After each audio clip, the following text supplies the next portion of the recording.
Dan percayalah sebagai penutup, kalau Anda menjolimi saya, yang Anda lawan adalah Tuhan yang Maha Kuasa, Maha Esa. Dan saya akan buktikan satu persatu dipermalukan.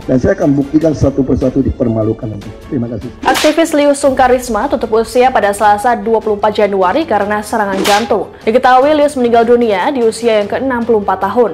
Di mata saya, Saudara Lius Sungkarisma sering dicap sebagai sosok yang mendukung radikalisme, bahkan lebih ekstrim lagi dari itu, seolah-olah mendukung pihak-pihak yang ingin merongrong negara ini. Itu adalah satu kekeliruan. Jadi kami sering ketemu Lius untuk membahas masalah-masalah kerakyatan. Jadi Lius sangat concern terhadap pemilu karena dia khawatir dengan 20% tidak melahirkan pemimpin pro rakyat.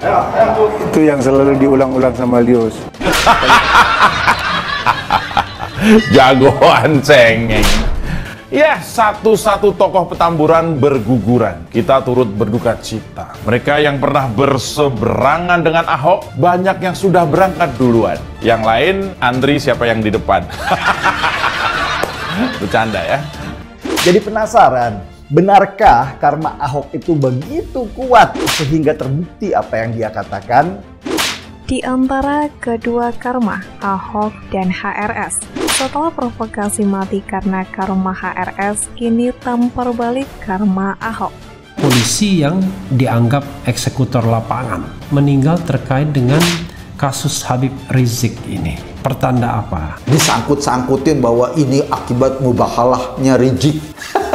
Sama sekali nggak ada. Cara berpikir seperti ini terus-menerus berulang-ulang terjadi. Iya, dari sisi oposisi ada yang meninggal, misalnya Lius, Tengku Zulkarnain, Maher Tulaibi, dan lain-lain. Ustadz Maher At-Tuwailibi atau Sony Ernata meninggal dunia di rutan Mabes Polri, Senin 8 Februari 2021. Innalillahi wa inna ilaihi rajiun, telah meninggal dunia Ustadz Tengku Zulkarnain yang meninggal dunia pada hari Senin 10 Mei 2021 di Rumah Sakit Tabrani, Pekanbaru. Ketua Dewan Pimpinan Wilayah P3 DKI Jakarta Abraham Lunggana alias Haji Lulung meninggal dunia di usia 62 tahun pada Selasa pagi di Rumah Sakit Harapan Kita Jakarta. Pengadilan Negeri Jakarta Timur menjatuhkan vonis 4 tahun penjara kepada Habib Rizik Syihab atas kasus tes usap palsu.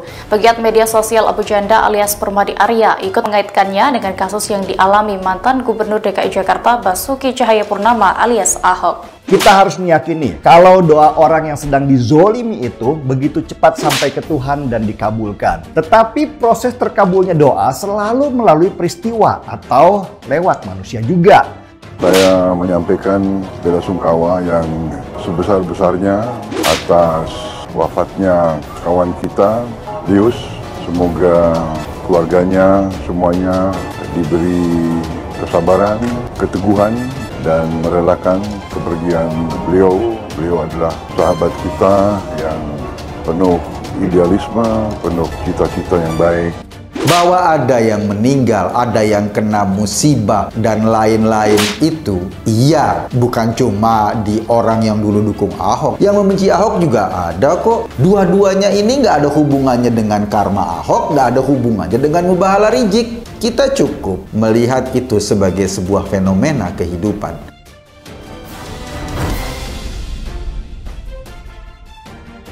Peristiwa masuk penjaranya Ahok atau Basuki Cahayapurnama di tahun 2017 adalah peristiwa yang menyakitkan bagi banyak orang di Indonesia. Ribuan orang kali itu berkumpul di Jakarta, dimobilisasi oleh kelompok yang mereka namakan dengan 212, dengan tuntutan untuk memenjarakan Ahok. Kata orang, siapa yang menabur, dia yang menuai karma. Begitulah kiranya saat kelompok 212 melihat satu persatu pendukung Ahok. Ada yang tumbang atau bahkan meninggal dunia. Bukan hanya itu, terjadi pula dengan karma Ahok. Adalah sebuah istilah bagi mereka yang percaya sumpah yang pernah diucapkan mantan Gubernur DKI Jakarta tersebut pada saat terseret kasus penistaan agama. Pria bernama asli Basuki Cahayapurnama itu mengucapkan suatu kalimat yang dianggap publik sebagai sumpahnya.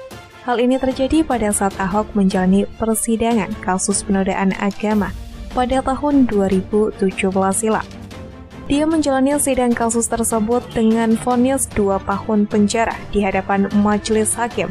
Ahok pun membacakan pernyataan yang salah satu isinya berupa sebuah kalimat yang dianggap sumpah oleh publik. Percayalah sebagai penutup, jika Anda menzolimi saya, yang Anda lawan adalah Tuhan yang Maha Kuasa, Maha Esa. Saya akan buktikan satu persatu dipermalukan. Katanya saat itu di hadapan hakim. Ketika itu tidak sedikit publik yang menilai bahwa kalimat tersebut adalah sumpah Ahok pada orang-orang yang menuding dia menista agama. Sebagian masyarakat percaya bahwa sumpah itu menjadi nyata karena satu persatu orang yang menudingnya mengalami peristiwa yang sama. Sumpah Ahok itu viral dan dikaitkan dengan sebuah karma yang terjadi pada orang-orang yang kontra kepadanya. Salah satunya wafatnya aktivis dan tokoh Tionghoa Liu Sungkarisma yang menjadi perhatian publik. Yang menjadi pembicaraan adalah dikaitkannya meninggalnya Liu Sungkarisma yang kritis pada pemerintah dengan karma Ahok beberapa tahun silam.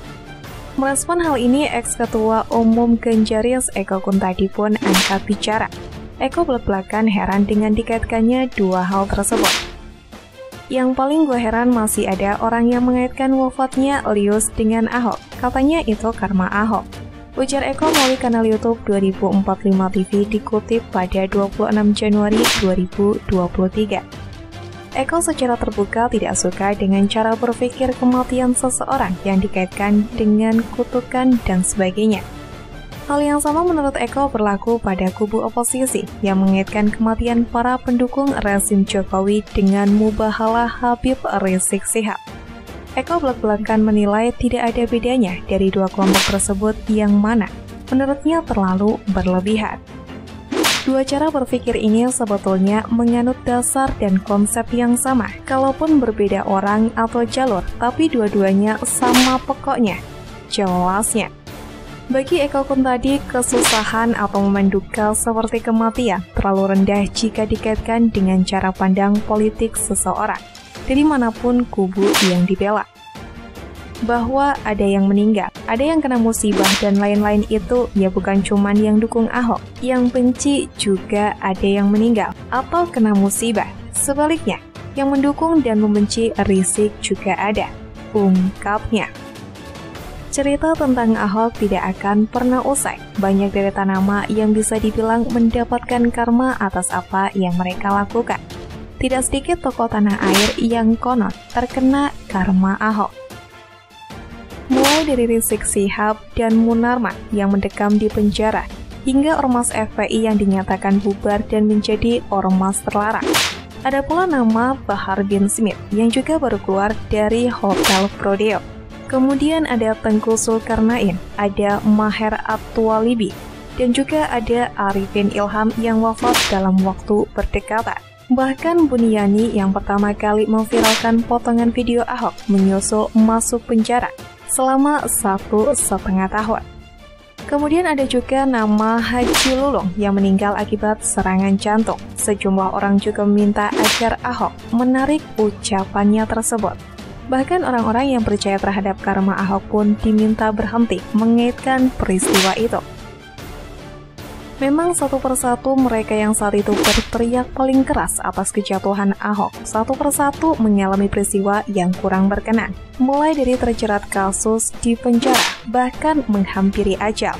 Hal-hal tersebut menurut sebagian pihak merupakan bentuk balasan Tuhan kepada mereka yang menindas Ahok.